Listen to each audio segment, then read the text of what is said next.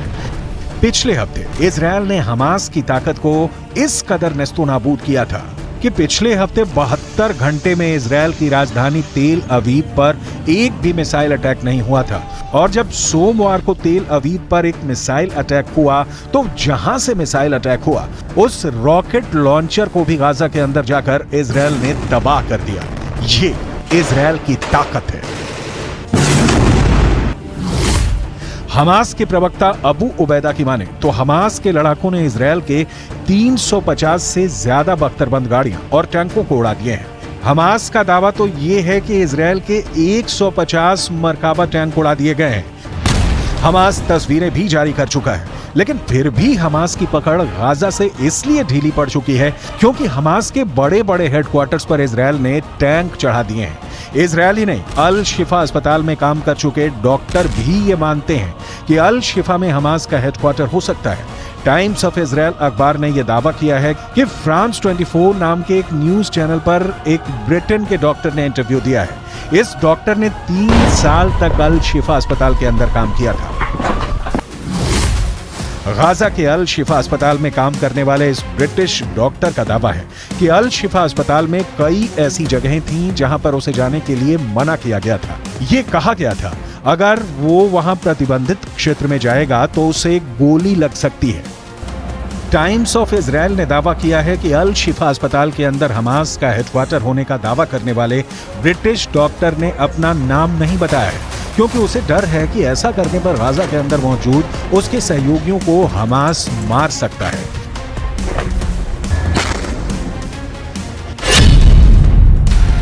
अल शिफा अस्पताल में काम करने वाले इस ब्रिटिश डॉक्टर ने आगे कहा कि सावधान किए जाने की वजह से मैं गाजा के अल शिफा अस्पताल के प्रतिबंधित क्षेत्रों से दूर रहा, लेकिन मैंने कुछ संदिग्ध से नजर आने वाले ऐसे लोगों को अस्पताल में हर समय अंदर और बाहर जाते देखा था जो चिकित्सा कर्मी नहीं थे। ये लोग अस्पताल के बेसमेंट के अंदर जाते थे। The first time our forces entered the Shifa complex, they went in with a bomb-sniffing dog, and they discovered a truck full of ammunition. After revealing the shaft by the D9, they saw a circular opening, and they couldn't see all the way down at the time, but further investigations and tools lowered down it revealed that this is a 10-meter deep shaft that leads to a corridor. At the end of that corridor, there is a blast-proof door with a shooting hole at the top of it.